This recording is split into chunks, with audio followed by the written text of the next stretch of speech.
all right?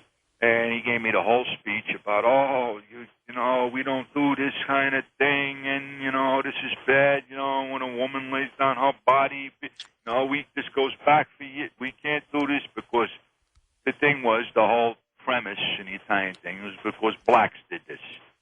They were the pimps, and we were above that. We didn't get into this, all right? And I says, well, does that mean we can't do it? And much to my surprise, he says, oh, no, we can do this. But you got to remember that we got to keep this on the downside a little bit, you know? You know, we can't have this spread around about our involvement. I mean, how you earn. Whatever you kick back to me, fine, you know, but we don't have to know the intricacies of things. I says, oh, so you told me we can go do this then? He says, yeah. So I had his blessing, and I went and did it. And I went down there, and I looked at the place, and I says, well, I'll take a shot. I let the guy off the hook. I says, go ahead, go take a walk, all right? This is mine now. And you go take a powder somewhere, go gamble, go do whatever you want to do, you know. And I looked at it. You didn't know anything about this business. I knew about as much about the escort business as I know about nuclear rocket science. Okay, at the time, all right. And I went in there. Well, the business is a business, you know, like anything else. It doesn't matter the commodity you deal with. You run it like a business. It's just a different commodity. That's all that you have to promote in a different way. And that was the problem with a lot of people back then. This is in the early 80s, 83, 84, okay? They didn't have any imagination, these guys, you know. They figure you're going to put an ad in, and that's it. They're going to call, and you're going to send a girl. You know, that was it. I mean, they did no imagination. So I took the business, and I said, all right, I got some imagination. I got some marketing skills. Let me see what I can do. So I started out with putting ads in various adult publications saying, if you're a new customer, you get a free bottle of champagne. I had little bottles of champagne, all right, in every driver's car that drivers used to drive the girls. And then if it was a new customer, a bottle of champagne and 2 plastic glasses would go in there, champagne glasses with her, if you're a new customer. We did that, okay? We even had a thing if you use this 50 times, all right? I had a deal with this guy that had a restaurant, and you got to go eat at this restaurant. If you use this 50 times, you got a pass to go have a meal at this restaurant for 2. You had customers that rented girls 50 times? Sure, 50 times. That's an understatement, George. No, they were customers. We had customers that were for years, used this for years. Years. Once a week, twice a week. I mean, there was a guy that owned a gas station that was using this every night. Yeah, in fact, he had a few gas stations. He had a few stations in Queens on main drags there, and he was doing pretty good. He was able to, go. Sometimes he'd call back again the same night and see another girl. I mean, that's not unusual. I mean, this was the heyday. I mean, this was the build of the business. We were building that. Guy must have taken a lot of vitamin E or something. Huh? Guy must have been taking Viagra or something. No, what he was taking to keep him going, he was putting up his nose, George. I got you. All right, So, we saw in this Elliot Spitzer thing, this Emperor's Room, and we'll talk about that more in detail, but they had, like, ratings for these girls, 1 to 7 diamonds or something like that. Is that kind of what you were doing? Did you have different girls, different prices?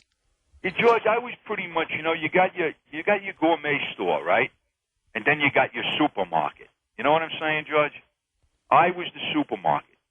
All right? I wasn't charging the big dollars. I was working on volume. That's what I was working on, volume. All right, to make my dollars. I was going at that time, you're talking the early 80s now, at that time you didn't have many agencies around, especially ones that serviced the outer boroughs, not just Manhattan. Okay? All right, there were quite a few of them in Manhattan, all right, but a lot of them wouldn't travel. They wouldn't do Long Island. They wouldn't do Jersey. They wouldn't do Westchester. You know what I'm saying? So there were very few borough agencies. At that time, besides myself, I think maybe there were 3, maybe 4 at the tops. So, if you had the right marketing skills, had some ideas, got a little creative, you could build your business. Some of these other guys weren't that creative. They just wanted to sit home and collect their money. They didn't. How much? How many girls were working for you? Maybe at the peak. Well, when you say working for me, you mean working at night, every night, or do you mean overall how many girls were there in my index? Well, both. I mean, how many were in your index, and how many would work each night? At that particular time, there might have been 500, 700 girls. I mean, and they all worked for different places. I mean, you can't say they were all yours, And maybe in the heyday, there were at least 30 girls on, 30, 35, 40 girls. So you're raking in some pretty big money.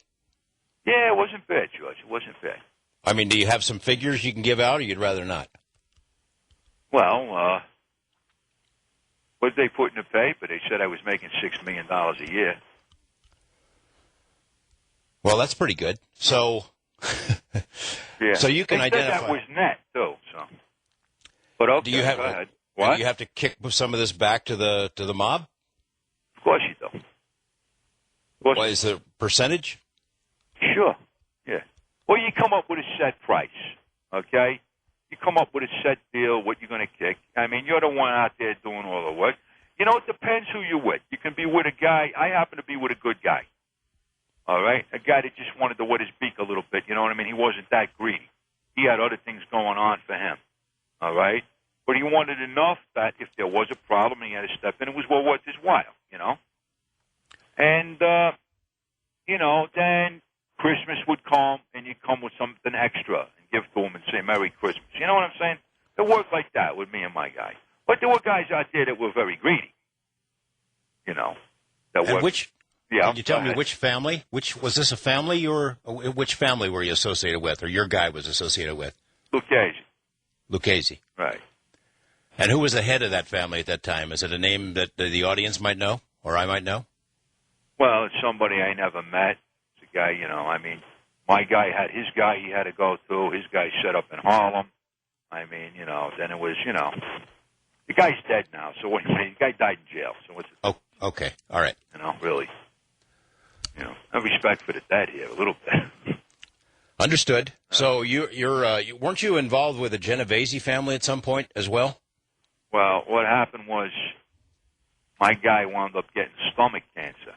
He was an older guy, and he really liked me and everything else. And if I would have stayed there, this other guy, all right, would have took over after he passed. And he didn't want me with that guy. He knew that guy would destroy everything because the guy was a pig. He was greedy.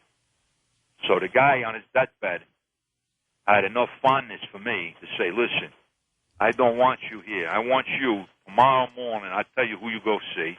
You go see this guy. And you go tell him that I want you with him. All right? That it's my dying wish. And they can't dispute that. That I want you with him. And if he accepts you, then you come back, you tell me, and that'll be it. And that's what I did. So it's sort of like being a ball player who's traded from the Mets to the Yankees or something like that. Well, normally that don't happen. Normally there isn't a guy on his deathbed or something. Sometimes a guy winds up going to jail and somebody gobbles you up. You understand what I'm saying? Right. All right. But this happened to work out, don't get me wrong. The guy was, whatever he did, yeah, he was one of those guys, but he was good to me, and that's really all I care about. The guy was good to me, and on his deathbed, he said, he knew he was on his way out. He even told me, listen, I'm on my way out. This is my dying wish that you don't wind up here, all right, with these pigs. All right, we're going to take a short break. Tony will be back in a moment. Stick in there, everyone. I'm George Knapp on Coast to Coast AM. We're talking about life and death in the mafia, the early 1980s, with a former mob associate, Tony Nastasi, who for a while ran the biggest escort service in the whole New York area, raking in about $6 million a year. So why does a guy making that kind of money, living the high life, decide to go to work for the FBI? Well, we'll tell you that story when we come back. Stick around on Coast to Coast AM. Welcome back, everyone. I'm George Knapp on Coast to Coast AM. We're talking with the mob associate, formerly known as Tony Nastasi, about the escort service business. You were... didn't they call you like King Pimp of New York at some point? Somebody called you that? That's what the media